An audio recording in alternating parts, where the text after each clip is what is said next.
Hello, my name is Hunter Stuckemeyer. I am very happy to welcome you to our podcast on infant and toddler development from Triton College. We are being hosted by our communication department. They have offered us their wonderful space in order to facilitate this great conversation we have in store for you today on early intervention. Some of the topics that we are connecting to in early intervention will be on typical development, the natural environment, and observation. And with that in mind, I'm very excited to welcome our guest, Shannon Ellison. Shannon, how are you today? I'm wonderful, Hunter. Thank you for having me today. Thank you for being here. Now, before we get too far ahead of ourselves, Shannon, can you introduce yourself to our listeners, please? Yes, I can. My name is Shannon Ellison.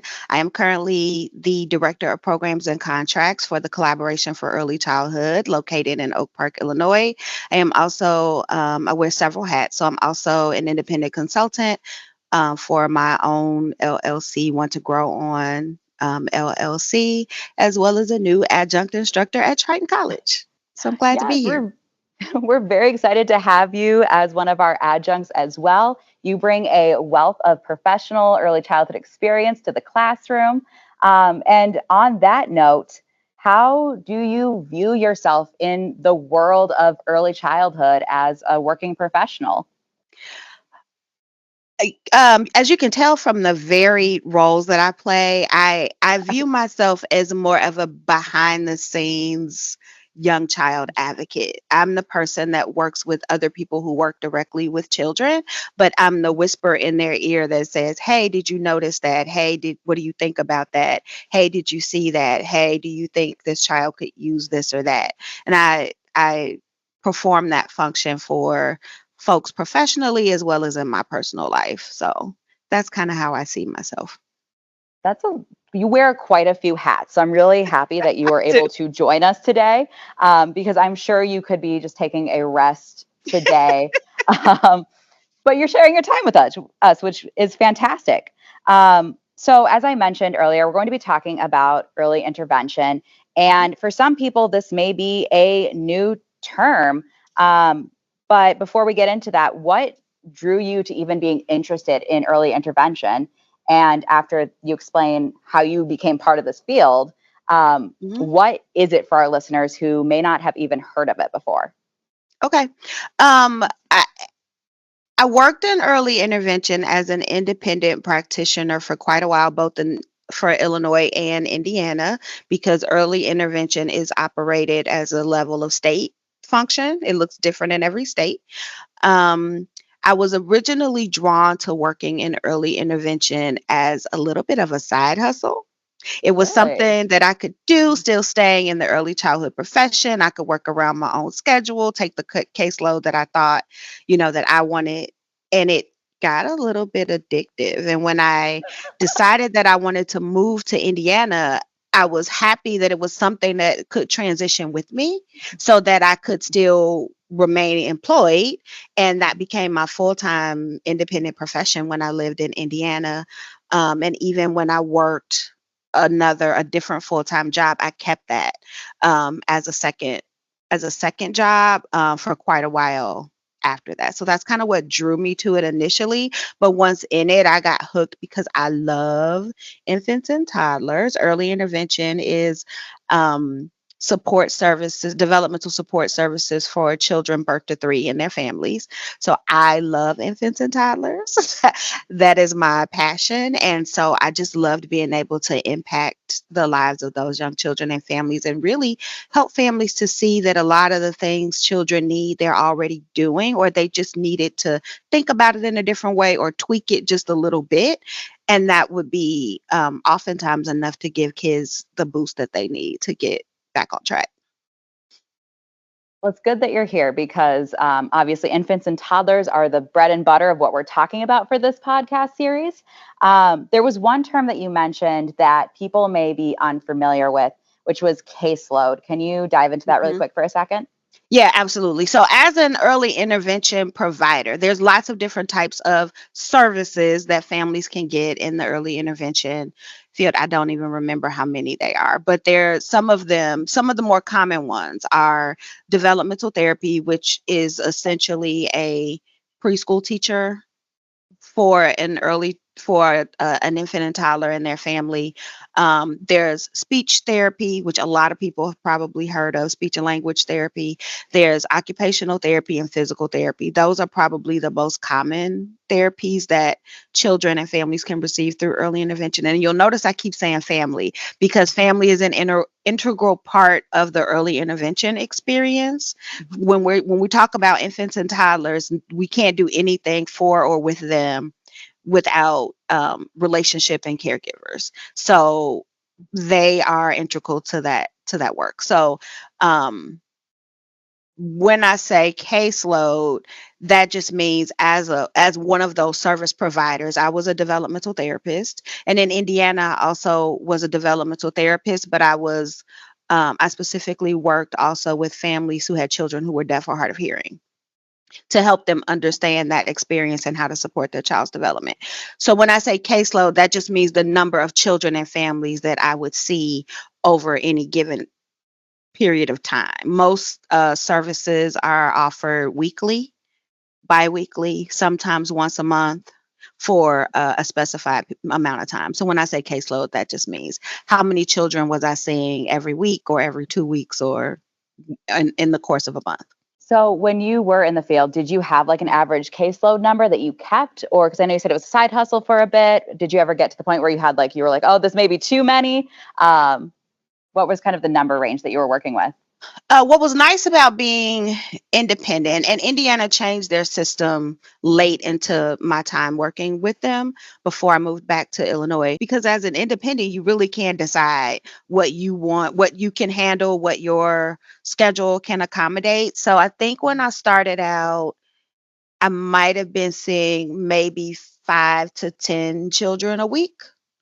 But when I moved to Indianapolis and it was my full-time job, sometimes I saw as many as 25 to 30 children a week. And most visits are um, 45 minutes to an hour per week. So that really is, by the time you add in travel time and documentation time and all of that, that really does equate and sometimes exceed a little bit of 40-hour a week job, but it is home visiting, so you're not in one place all the time, so that gives you um, a little bit of flexibility, a little bit of change, so things are not monotonous. One day is never exactly like the next. So that's where I usually try to stay, because as an independent contractor, and this is getting way into the weeds, but when families aren't available for a scheduled visit, there's no compensation for that. So you tend to try to err on the side of having a few more clients so that it balances out if you have cancellations or if children are sick or things come up of that nature. So this is a great job for someone who loves infants and toddlers, but loves that kind of flexible, dynamic, moving schedule. What I'm Absolutely. hearing so far. Yes, and I love that it's not a job that people talk about a lot, because I kind of happened into it. Like somebody I knew was working in it and told me about it. It's not something that I heard about when I was in college, or not something that I saw broadcast and how to get into it and all of those things. It wasn't something that was just out there.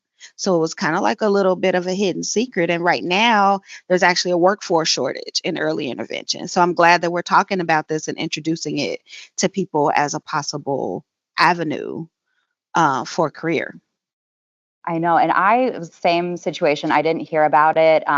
My teacher training was a little bit different because I was in the field before I even took classes. But even then, early intervention wasn't a big part of those classes. Hmm. But it definitely is a huge need, especially as teachers, where we see these children needing this extra support. And since that's more of the role I came from. In early intervention, we're talking about children who may be showing signs or symptoms of more atypical development. We talk about typical and atypical development in the classes that we teach here at Triton, especially for the infant and toddler classes. But how would you define if someone were to walk up to you on the street and say, hey, what even are typical and atypical development?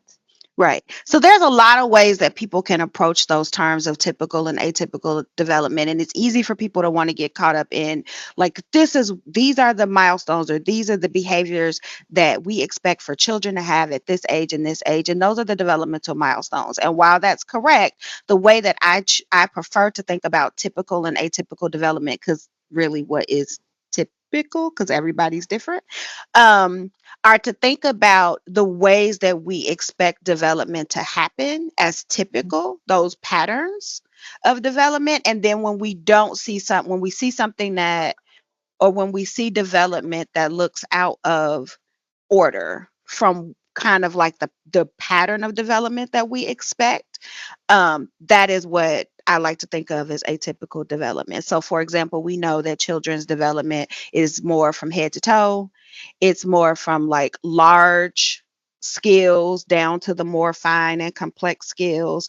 It's also looking at the quality of skills. For example, a child may be using speech to communicate, but if the people who are familiar with that child can't understand them because something's different about the quality, that is what I would consider to be atypical. Or if we see things that don't just kind of follow that pattern, that's when I'm more concerned about, is something happening that's atypical. Some things that I want to add about that, though, are there are times when we can see impacts in children's development that don't really have to do with the child. There can be environmental influences that impact children's development. So we don't necessarily want to jump to like, this is atypical development, even though it may be outside of the norm for what we're expected to see. We want to make sure we're looking at all of the influences around the child to make sure it isn't something environmental. We also want to take into account the child's individual developmental patterns. There are some children who just are, even though their development is following a typical pattern, they just may be doing it behind the timeline that we're looking for. So they may just be a little late bloomer. But if that's consistent, but they're still following the same typical patterns, then I would still say that development is typical. So it's not really a cut and dry answer, but just a lot of factors to consider. But as long as things are following along the trajectory and the pattern that we're expecting to see, that's how I determine if this is typical development. So, in observing infants, we talk a lot about preschoolers and early childhood development and observing them, but sometimes we don't always get that knowledge translated to observing infants and toddlers. Mhm. How would you say that observing infants and toddlers and assessing them is different from preschoolers? There has to be acknowledgement and acceptance that there are skills that infants and toddlers are supposed to have. So often we run across individuals who think, "Oh, they're just babies. What are they doing? They're just eating, they're just sleeping." But no, really, infants and toddlers are doing a lot of work in those first 3 years. If you think about what a child looks like when they're born as compared to what they look like at 3 years old, they've only been on the planet 3 years. And they've already accomplished so much in those first 3 years. So I think that's the first step, is acknowledging that there are developmental things that infants and toddlers are doing. Um, Second, I think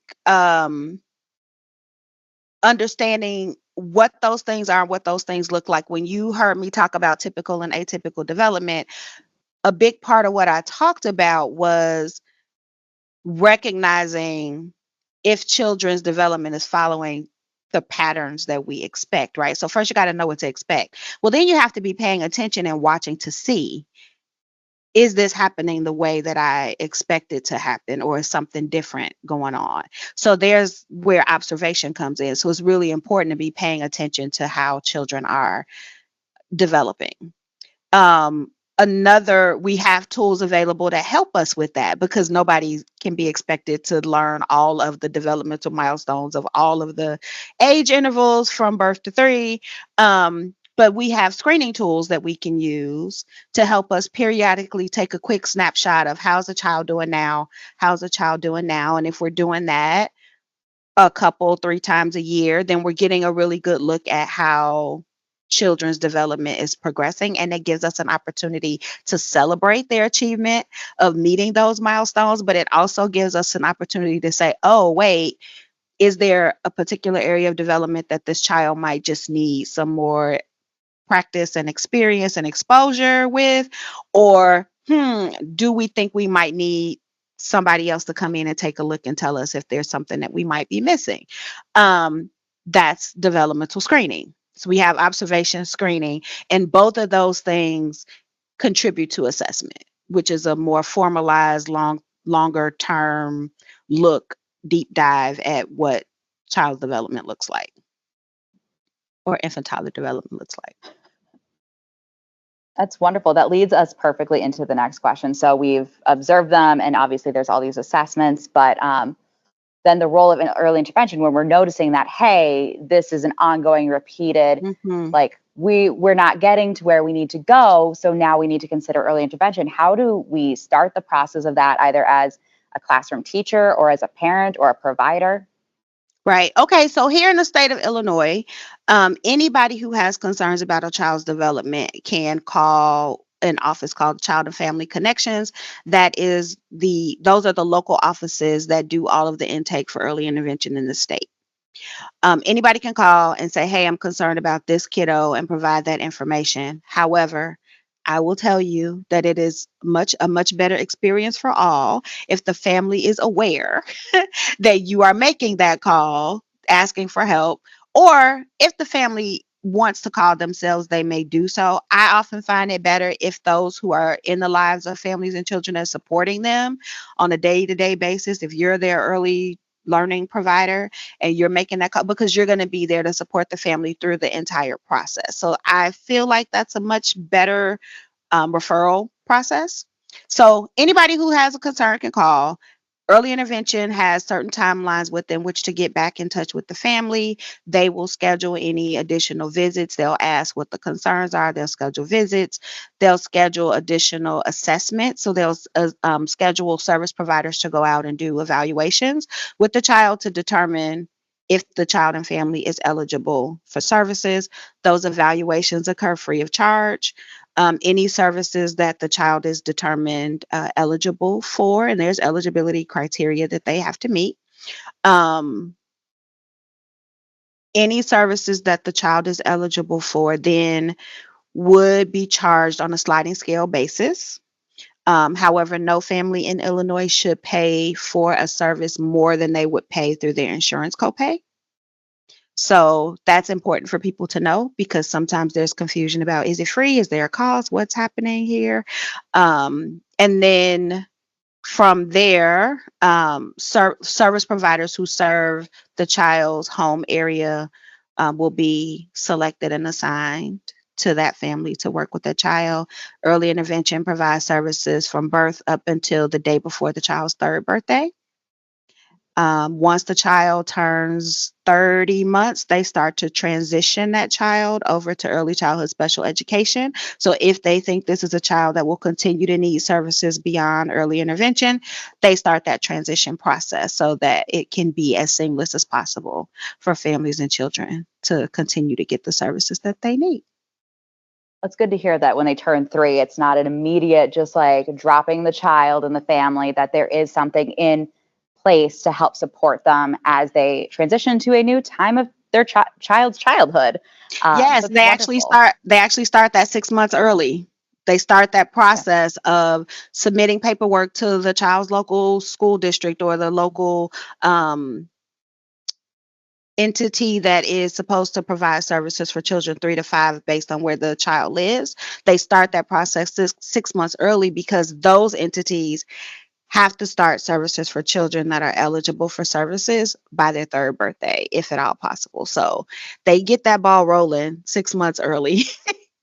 That's fantastic though. Like That's amazing. right, getting it moving, getting it going. So just to jump a little bit, and I Mhm. know our listeners won't quite necessarily have heard our previous conversation, but in a previous conversation with you, you used the word service provision, and your explanation of it was absolutely wonderful, especially in the context of early intervention. What does it mean for those who wouldn't know what service provision is? So that just means the type of service that a child is going to be receiving. So I think I kind of explained developmental therapy is like having a preschool teacher, but for infants and toddlers. And so what that looks like is services are actually provided to children in what we call the natural environment. And that means on its face, any place where infants and toddlers would normally be. So it can be in the park, it can be in the playground, it can be at McDonald's, it can be in their early learning center or family child care provider home, it can be at home. It can be at grandma's, it can be at the babysitter's, it can be anywhere where and I'm using air quotes here, typically developing Mhm. infant or toddler would be found. I like to add, though, the natural environment also includes all of those other people who would be in those environments with children. And the reason that I say that is because for me, natural environment means to the greatest extent possible using those materials that are in those environments with those children. So not necessarily I'm going to bring in this brand new fancy bag of toys that nobody has when I leave. I'm going to use what's available in that environment to help support the development of the child that I'm there to see. I'm also going to include all of the people in that environment because service providers, developmental therapists, speech therapists, occupational therapists, physical therapists, they're only there for their prescribed amount of time per week, biweekly, per month.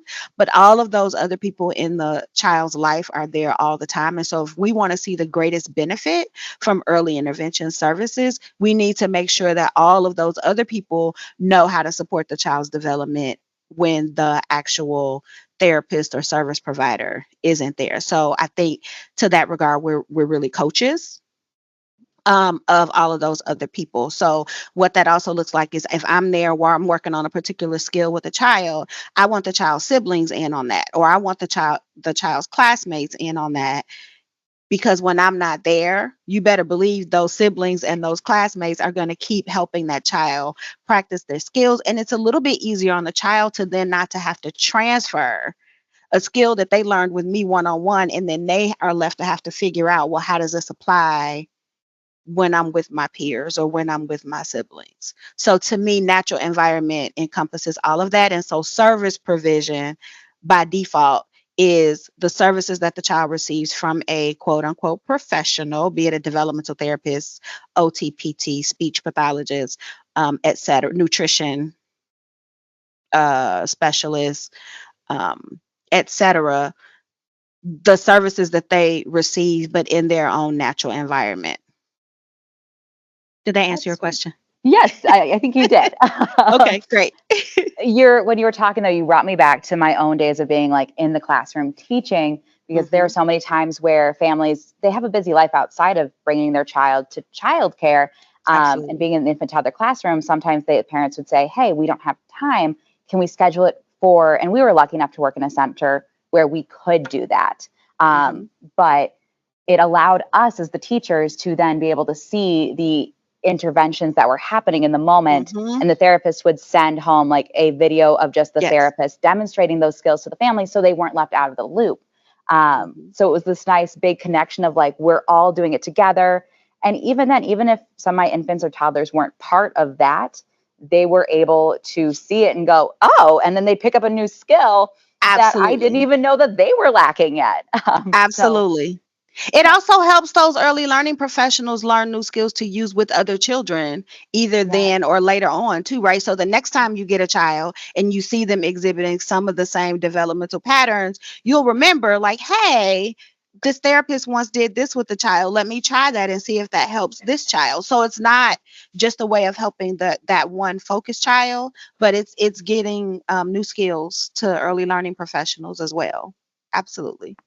absolutely.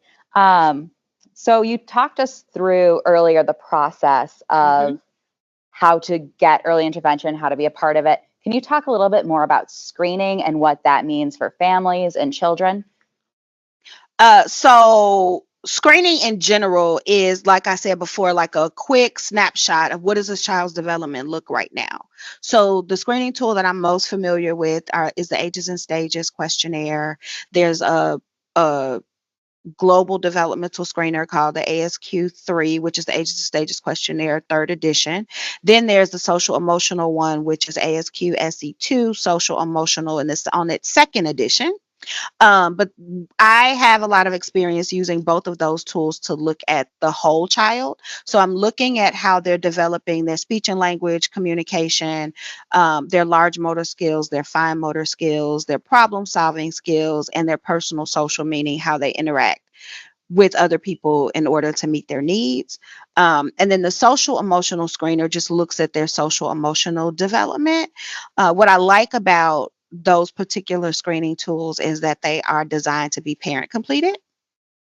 So the way that I am most familiar with using them is the parents complete them, and their early learning professionals or pediatricians or people in other community organizations that use those tools review them. And that way, everybody has a part in looking at the development of the child, celebrating that child's milestones that they're meeting, and really identifying if any, areas of development where the child might need a little bit more practice, or um, if there's additional supports outside of that context that might be needed. So that's the role that I like when parents get to play a part in it, when early learning professionals or other service providers get to play a part in it. I think it's important to do that regularly. I think that screening should be a part of normal child development, just as when we take children to the doctor and they get their height and weight measured. I think developmental screening should be just as normalized. And right now, there's a little bit of a stigma to screening that we're working really hard to help kind of flip people's thinking about that. So, like, yeah, the whole purpose of screening is to celebrate children's milestones. And yes, it also helps us identify challenges. I love that you called it celebrating their milestones, because I know in my work as having been a classroom teacher, from talking to friends who have young children, screening is like, for some reason, early intervention isn't the scary word. The word screening is the scary Mhm. word.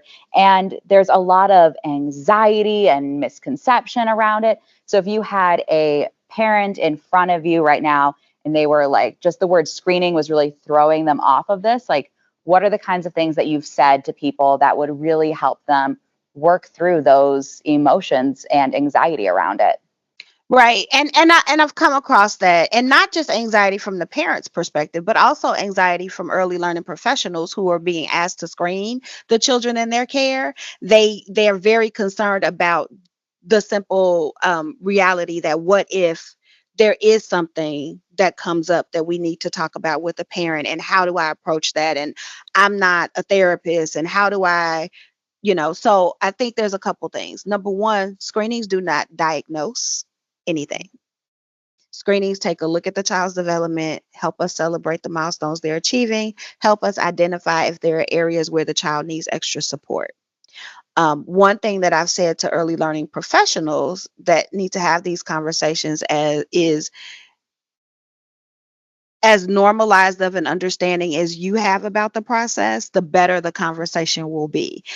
This is not, even if you have to talk to a family about that you think referral to additional support services is a good idea, that's not the end of the world. And as much as you can normalize that, because it really is not a big deal, it is really just, maybe we should have somebody else take a look and make sure that we're not missing something, or there isn't something more that we should be doing to help the child develop.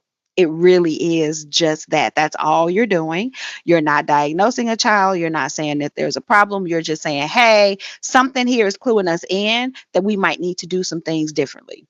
That's all. From a parent perspective, it is really just the same thing. And if you can help make development easier, smoother, better for your child, even at this young age, we have a way to help do that. So let's take a look and see if there's something that could make things easier, better, smoother for your child.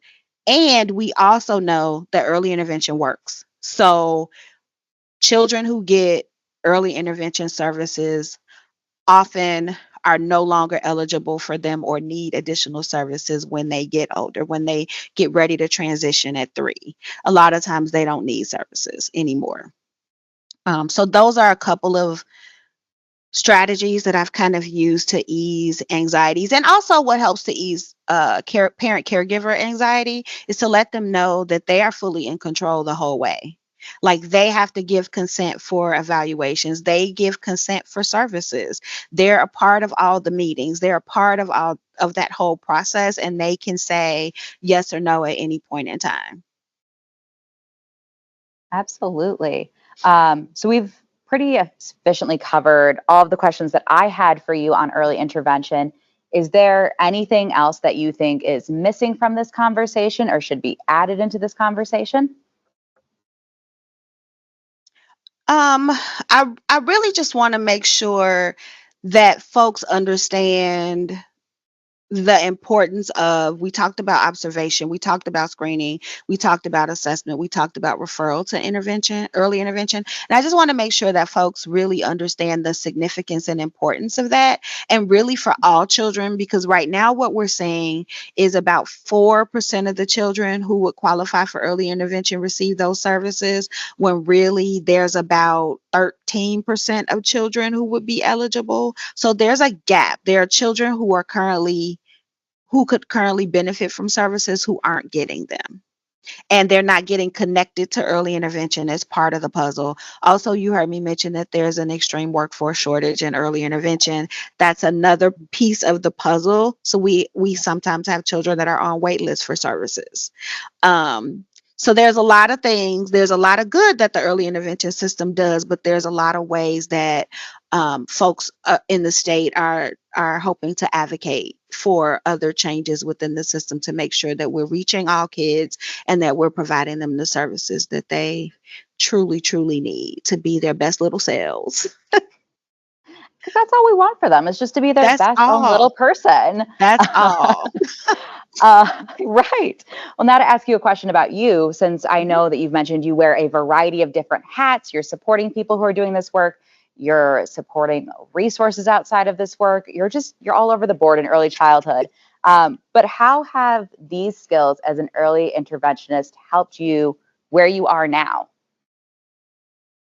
So having that experience, the experience as an early intervention actually helped me get, so before I was the director of programs and contracts with the Collaboration for Early Childhood, I was the developmental screening coordinator. And so I was tasked with the responsibility of building. We had already, as an organization, they had already started some community level screening work using just the social emotional screener, but it was my job to come in and build that out to where we started using both screening tools to look at the whole child. We added on additional programs to the point that the collaboration to date has about 20 early learning programs that participate in the project in the community, 3 medical practices, and a couple of community based organization. So there is an ASQ screening kit that is located at Wonderworks Children's Museum and another one at River Forest Public Library.